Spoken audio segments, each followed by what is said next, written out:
I gave this family 5 years of my life. Every minute, every dollar, every drop of love. I became a father to two beautiful kids, built a perfect home, and created the life they could only dream of. But you know what I got in return? A betrayal that destroyed not just my family, but everything I believed in. Now they're begging me to come back. But it's too late. This is the story of how I learned the brutal truth. Sometimes the ones we love the most use that love as a weapon against us. And trust me, you won't believe how deep this betrayal goes. They say life's biggest lessons come when you least expect them. I've spent my career healing animals, but no veterinary school prepared me for the wounds I'd receive from the people I trusted most. My name is Michael Anderson, and this is my story of how I learned that sometimes the deepest scars aren't the ones you can see. I first met Olivia at my veterinary clinic in Boston's Back Bay neighborhood.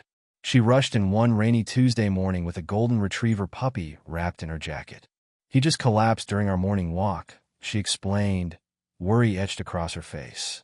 The puppy had simply overexerted himself. Nothing serious, but that morning changed my life forever. Olivia turned out to be a third-grade teacher at a local elementary school. A widow raising two kids after losing her husband in a car accident 2 years prior. Her daughter Emma was 8, a bright kid who inherited her mother's compassion for others. Her son Lucas, 6, was quieter, but had this amazing ability to connect with animals. At 34, I had built a solid life for myself. My veterinary practice was thriving. I had a comfortable condo in Beacon Hill and enough savings to feel secure. But watching Olivia with her kids that first day when they came to pick up their puppy Max, I realized something had been missing. The way you were with Max, she said as I explained the puppy's care instructions. It's rare to see someone so passionate about their work.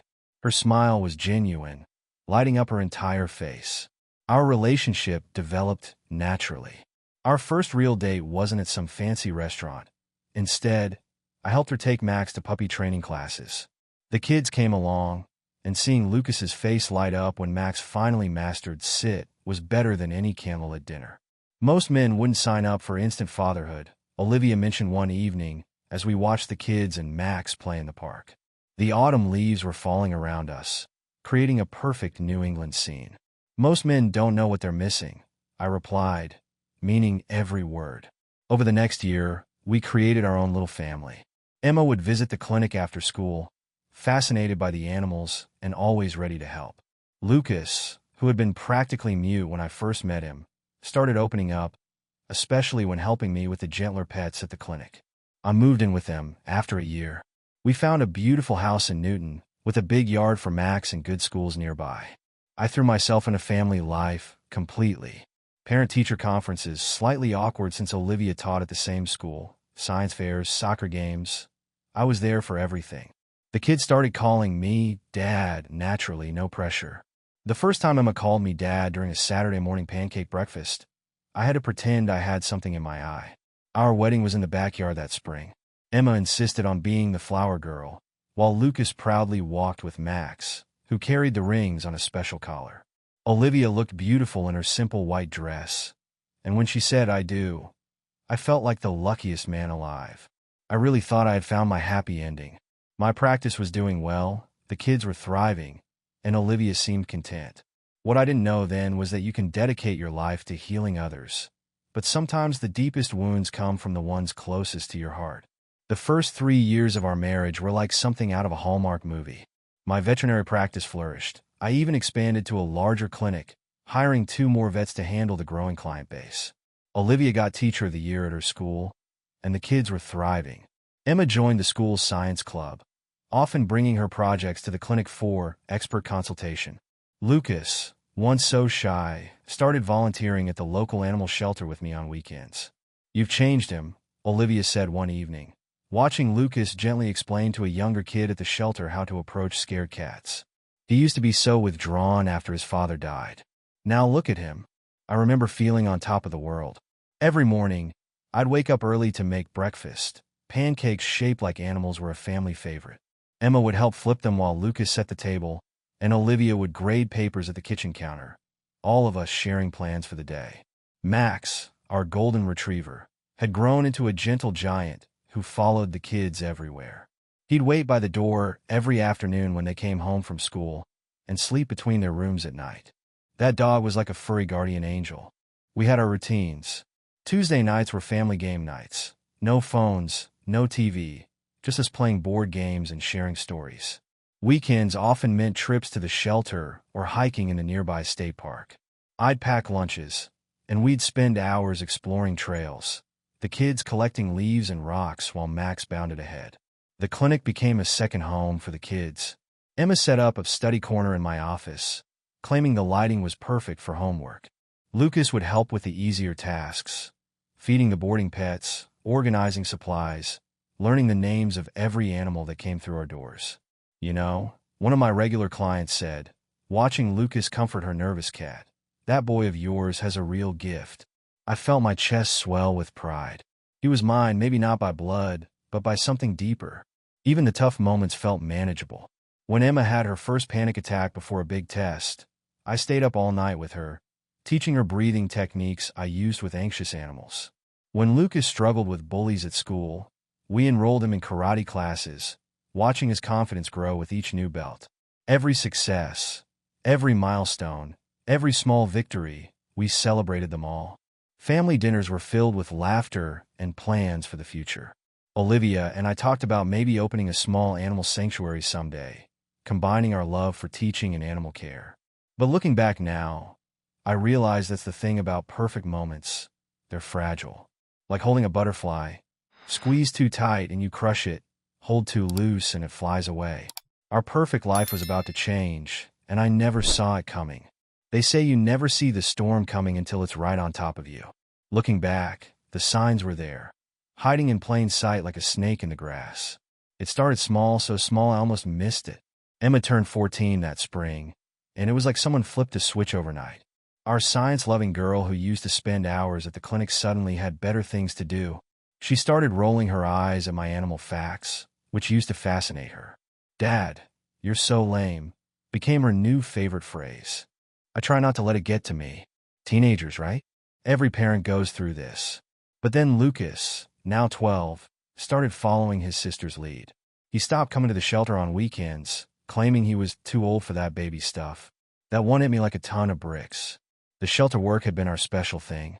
Even Max seemed to sense the change. The kids stopped walking him, leaving it all to me. "I've got homework," they'd say, but their social media accounts told a different story. I was starting to feel like the odd man out in my own family. One evening, I overheard Emma talking to her friends on the phone. "He's not even my real dad," she said, laughing. "He just thinks he is because he married Mom." I stood there in the hallway, feeling like someone had knocked the wind out of me. I brought it up with Olivia that night. "It's just a phase," she said, barely looking up from her lesson plans. "Don't make a mountain out of a molehill." But something in her tone felt off, like she was reading from a script rather than speaking from the heart. The final straw came during a parent-teacher conference at their school. I was there because Olivia had a late meeting. Emma's math teacher mentioned some missing assignments, and I promised to talk to her about it. "With all due respect, Mr. Anderson," Emma said that evening, her voice dripping with attitude, "you're not my father. You can't tell me what to do." I looked to Olivia, waiting for her to step in, to say something, anything. But she just sat there, suddenly very interested in her phone. The silence spoke volumes. That night, I couldn't sleep. I lay awake thinking about how things had changed. The kids who used to run to hug me now barely acknowledged my existence. The family dinners that were once filled with laughter had become silent affairs punctuated by the sound of phones buzzing. Even at the clinic, which had always been my safe haven, I couldn't shake the feeling that something was slipping away. One of my regular clients brought in their cat and asked about Lucas. "Haven't seen him here in ages," they said. "He used to be such a natural with the animals." "He's been busy," I replied, the words tasting bitter in my mouth. I was losing them, and the worst part was I didn't know why. I'd given them everything, my time, my love, my whole heart. But apparently, that wasn't enough. Blood, as they say, is thicker than water, and I was starting to feel like water that was slowly evaporating. The tension in our house was thick enough to cut with a scalpel. Every conversation felt like defusing a bomb. One wrong word, and everything would explode. I found myself tiptoeing around my own home, second-guessing every interaction with the kids. The breaking point came during Emma's science fair. She'd always handled her projects solo before, proud to show me her work. This time, she was struggling with an experiment about animal behavior, right up my alley. But when I offered to help, you'd think I'd suggested canceling Christmas. "I don't need your help," she snapped. "Just because you work with animals doesn't make you an expert on everything." I caught Olivia smirking at this comment, which felt like a knife to the gut. Later that night, I confronted her about it. "You could have backed me up there," I said. She gave me this look that could freeze hell over. "They're my kids, Michael. Maybe you should stay in your lane." "Stay in my lane? After 5 years of being their father?" The words hit me like a physical blow. The next day at the clinic, I couldn't focus. Almost prescribed the wrong medication to Mrs. Johnson's cat. Caught myself just in time. My assistant, Jenny, noticed something was off. "Everything okay at home, Doc?" she asked. "You're not your usual self." I brushed it off, but she wasn't wrong. I was walking around with a dark cloud over my head, waiting for the next storm to hit. It didn't take long. That weekend, Lucas had a meltdown when I asked him to help clean up after Max. The dog had dragged mud through the house. Normally the kind of thing Lucas would handle without being asked. "He's your dog," Lucas shouted. "You wanted him. You deal with it." "Our dog," I corrected him. "He's our family dog." "Yeah? Well, maybe you're not really family either." The silence that followed was deafening. I looked at Olivia, who was sitting at the kitchen counter grading papers. She didn't even look up. That night, I found myself sleeping in the guest room, claiming I had an early surgery in the morning. The truth? I couldn't bear to lie next to someone who could watch our family fall apart and do nothing. The next morning, I overheard Emma and Lucas talking in the kitchen. "Mom says we don't have to listen to him," Emma was saying. "He's not our real dad anyway." My hands were shaking so bad, I almost dropped my coffee mug. The betrayal wasn't just coming from the kids. It was being orchestrated. And the conductor? The woman I thought was my partner in this whole parenting journey. They say everyone has a breaking point. Mine came on a quiet Sunday morning, the kind of morning that used to be filled with pancake breakfasts and family plans. Now it was just another day of strained silence and avoided eye contact. I was in my home office, catching up on patient files, when I heard the commotion downstairs. Max was barking, not his usual playful bark, but something more urgent. I found him scratching at the back door, clearly distressed. The dog door was locked, and no one had taken him out all morning. This had become the new normal, everyone ignoring his needs, leaving it all to me. But this time was different. When I opened the door, Max bolted straight to the bushes where he'd been getting sick. "Why didn't anyone let him out?" I asked, walking back into the kitchen where Emma and Lucas were glued to their phones. "He's been asking for hours." "Not my problem," Emma muttered, not even looking up. "He's our family dog," I said, trying to keep my voice steady. "We all agreed to take care of him." "No," Lucas cut in, finally looking up. "You forced him on us, just like you forced yourself into our family." I felt the blood drain from my face. "Is that really how you feel? After all these years?" "Mom says we don't have to pretend anymore," Emma added, with a coldness I'd never heard before. That's when Olivia walked in. Instead of addressing the situation, she started making coffee like nothing was wrong. The casual dismissal of everything I'd done for this family finally broke something inside me. "We need to talk," I said to her. "Now?" In my office, I confronted her directly. "Have you been telling the kids they don't have to respect me?" She stirred her coffee slowly, like she had all the time in the world. "I've been telling them to be honest about their feelings. They never asked for a replacement father." "Replacement? Is that what you think I've been trying to do? Haven't you? Playing dad, trying to make them forget their real father." The accusation hit hard. Every bedtime story, every school event, every moment I'd cherished, she'd seen it all as some kind of manipulation. "I never tried to replace anyone," I said quietly. "I just love them. I thought that was enough." "Well, it wasn't," she replied, standing up. "And it never will be." That evening, I made one last attempt to reach out to the kids. I found them in the living room and tried to talk about what was happening. Their response made everything crystal clear. "Just leave us alone," Emma said. "You're not our father. You never were." Lucas didn't even bother to speak, just walked out of the room. And Olivia?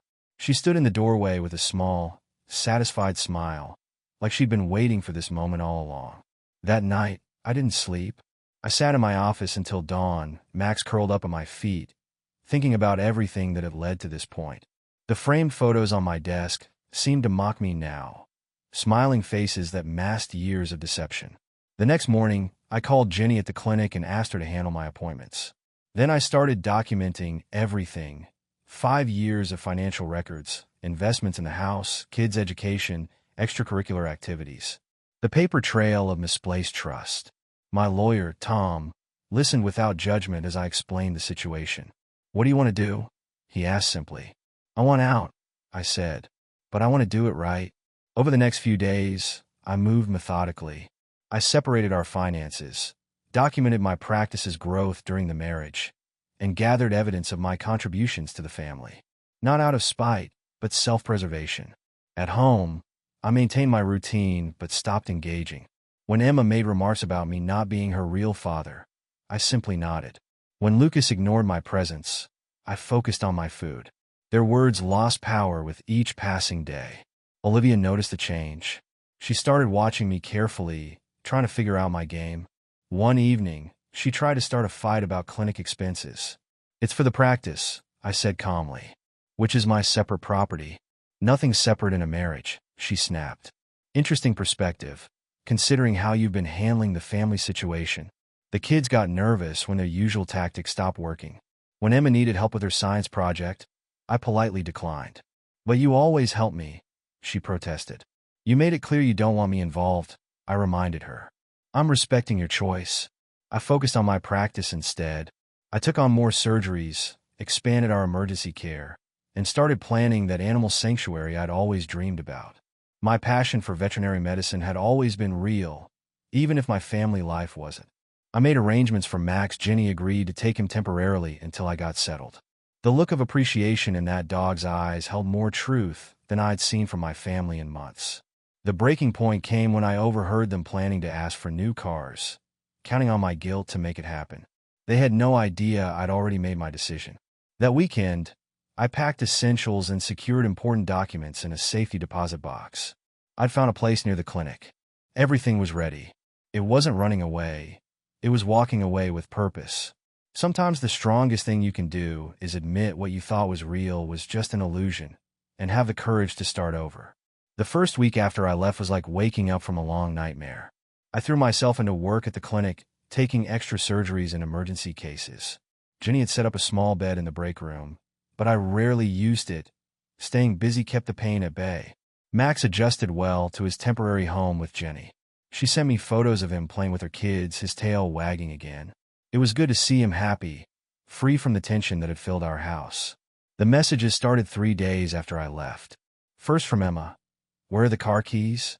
I'm going to be late for school." Then from Lucas, "Mom says you need to deposit money for my field trip." I didn't respond to either. Olivia's messages were a mix of anger and manipulation. "You're being childish," she wrote. "The kids need you. You can't just walk away from your responsibilities." My lawyer had advised me to keep all communication in writing. When I finally responded, it was simple and clear. All communication should go through our attorneys. That's when things got interesting. The joint credit cards stopped working. I'd already canceled them. The automatic payments for the kids' activities bounced. I'd removed myself from those accounts. The comfortable lifestyle they'd taken for granted suddenly wasn't so comfortable anymore.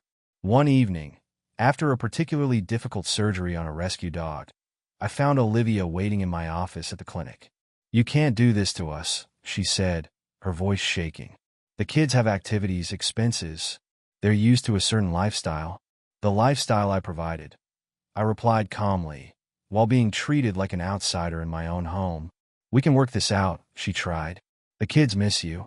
"Miss my wallet, you mean?" She changed tactics then, threatening to ruin my reputation, to tell everyone I'd abandoned them. I simply played her the recording of her admitting I was never really part of the family. My lawyer had suggested keeping evidence. Turned out to be good advice. The kids' school called for a parent-teacher conference. Emma's grades were slipping, and Lucas had started acting out. I declined to attend, directing them to contact their mother. "I'm respecting their wishes to not have me involved in their lives," I explained. Some of my clients asked about the kids, remembering how they used to help at the clinic. They decided to pursue other interests. was all I said. No need to air dirty laundry. I focused on building my new life. The animal sanctuary plans were moving forward. I found a small house with a big yard, perfect for fostering rescue animals. Jenny and the clinic staff became my support system, showing me what real loyalty looked like. Then came the social media posts.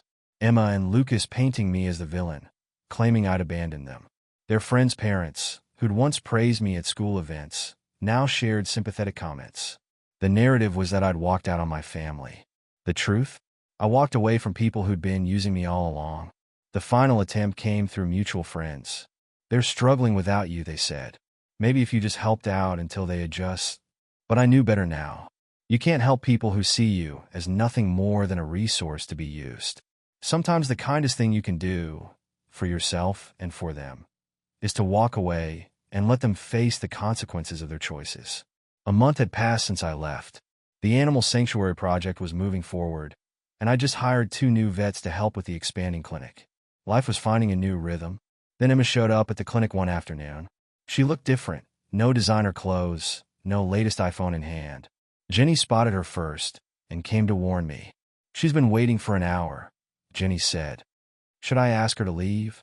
I found Emma in the waiting room, petting a client's cat. For a moment, I saw the little girl who used to help me with the animals. But that little girl was gone. I need money for college applications, she said without preamble. Mom says you froze all the accounts. Your college fund is still intact, I replied. It's in a trust. Always has been. Her face showed surprise, then calculation. Lucas needs new soccer gear too. No, the trust is for education only. Everything else is your mother's responsibility now. She tried a different approach, tears welling up. Don't you care about us anymore? We're your family. No, Emma. You made it very clear I wasn't family. You can't have it both ways. The next day, Lucas tried his luck. He showed up during my lunch break, looking uncomfortable in the waiting room full of animals he used to love. Mom's struggling, he said. She had to get a second job. We had to move to a smaller house. That must be difficult, I replied, keeping my voice neutral. You could help, he suggested. Things could go back to normal. Normal? You mean where I provide everything while being treated like an outsider? That's not normal, Lucas. That's exploitation. Olivia's attempt came through her lawyer. She wanted to negotiate, offered to let me come back if I agreed to certain financial terms. My lawyer laughed when he showed me the proposal. She still doesn't get it, he said. She thinks this is about money. The lowest point came when they tried to use Max against me. Jenny called one evening, panicked. Lucas had shown up at her house, claiming I'd sent him to get the dog. He got angry when I refused, she said. Started saying the dog was technically their family pet. I had to file a police report to protect Max. The officer who took the statement looked sympathetic. Family disputes are the worst, he said. Everyone thinks they're right. Their next move was a social media campaign. Emma and Lucas started posting old family photos, adding captions about missing their dad and hoping I'd come to my senses. Their friends and relatives shared and commented, painting me as the villain. Olivia joined in, sharing tearful posts about single motherhood and the struggles of raising teenagers alone. She conveniently forgot to mention how she'd orchestrated the whole situation. My response? Radio silence. I let my actions speak instead. The animal sanctuary's opening made local news. Photos showed me working with rescue animals, helping the community. I didn't need to defend myself. Success was the best revenge. Then came the final attempt. Emma and Lucas showed up at the clinic together, looking defeated. We're sorry, Emma said. We were wrong. Can't things go back to how they were? I looked at them, really looked at them. They weren't sorry for hurting me. They were sorry their comfortable life had changed. There's a big difference. Things can never go back, I said quietly. But maybe this is the lesson you needed to learn. 6 months had passed since I left. The animal sanctuary was thriving, becoming a safe haven for abandoned and abused animals. The irony wasn't lost on me. I'd found my purpose helping creatures who'd been betrayed by those who should have loved them. Jenny had permanently adopted Max, and I visited him regularly. He was happy there, surrounded by kids who genuinely loved him. Sometimes the best family isn't the one you try to build, but the one that builds itself around you. The clinic had expanded, now employing 4 veterinarians and offering 24-hour emergency services. My name was becoming known in the animal welfare community, and we'd recently been featured in a local magazine for our work with rescue organizations. One quiet Sunday afternoon, while I was treating a rescued pit bull, Olivia showed up unannounced. She looked different. The polished exterior was gone, replaced by something more real, more worn. "The kids are struggling," she said, watching me work. "Emma's grades have dropped so much she might not get into college. Lucas is angry all the time." "That's unfortunate," I replied, focusing on the dog's injured paw. "Have you considered family counseling?" "We need you," she said quietly. "I need you." I finally looked at her. "No, you need what I provided. There's a difference." She tried a new angle. "Remember when we first met? When you helped build this family?" "I remember everything," I said, "including how easily you all threw it away." The divorce was nearly finalized. My lawyer had ensured the kids' college funds were secure, but separate from any other assets. They would have the opportunity for education, but anything beyond that would depend on their own efforts. Emma had started sending weekly emails, each one a carefully crafted mix of guilt and nostalgia. "Remember when you taught me about animal behavior? No one at school explains things like you did." Lucas took a different approach, showing up at the sanctuary during volunteer hours. "I miss helping with the animals," he said. But when I suggested he start with cleaning kennels, like any other volunteer, he quickly lost interest. Their social media campaign had backfired. The community had watched me build the sanctuary, provide emergency veterinary care for low-income families, and mentor young people interested in animal welfare. Actions speak louder than words. My new life was different, but better. No more walking on eggshells, no more trying to buy love with material things. I'd found genuine connections with people who valued me for who I was, not what I could provide. The final message came from Emma's school counselor. They were worried about her future, hoping I might reconsider mime abandonment. "Mr. Anderson," the counselor said, "she really needs a father figure in her life." "She had one," I replied. "She and her mother decided I wasn't good enough for the role. I'm simply honoring their decision." Sometimes the hardest part of moving forward is accepting that you can't fix people who don't want to be fixed. You can only show them that actions have consequences, and hope they learn from the experience. 1 year later, I stood at the grand opening of my second animal sanctuary. Local news cameras captured the moment as I cut the ribbon, surrounded by my staff and volunteers. The first sanctuary had been so successful that expanding was the natural next step. Jenny stood beside me, Max wagging his tail at her side. She'd become more than just an employee. She was family, the kind of family that forms through genuine care and mutual respect. Her kids had made Max the happiest dog in Boston, giving him the love he'd always deserved. The clinic had evolved into something I'd never imagined. We now had 6 full-time veterinarians and a state-of-the-art emergency care unit. More importantly, we'd established a program providing veterinary care for low-income families, ensuring no pet went without medical attention due to financial constraints. Emma and Lucas occasionally appeared in my social media feeds. Emma had managed to get into a decent state college, though not the prestigious universities she'd once aimed for. Lucas was working part-time at a local store, his dreams of professional soccer fading without the expensive training he'd taken for granted. Olivia had reached out one last time, through her lawyer. "She's willing to accept full responsibility," the lawyer said. "She admits she was wrong." "That's growth," I replied. "But it doesn't change anything. The divorce had been finalized months ago. The college funds remained in trust, ensuring the kids would have educational opportunities when they were ready to take them seriously. Beyond that, all ties were severed. I'd started dating again, cautiously. Sarah was a wildlife photographer I'd met through the sanctuary. She understood my passion for animals and had her own successful career. We took things slow, both of us knowing that real relationships are built on mutual respect, not dependency. The kids still sent occasional messages. Emma had finally realized she needed to study harder without my tutoring to fall back on. Lucas had discovered that minimum wage jobs weren't much fun. Their messages now carried a different tone, less demanding, more reflective. "I understand now," Emma wrote in her last email. "Why you left. I wouldn't have stayed either." It wasn't an apology, but it was an acknowledgement. Sometimes that's all you get, and sometimes that's enough. My new home, a ranch-style house with plenty of land, had become a haven for foster animals waiting for permanent homes.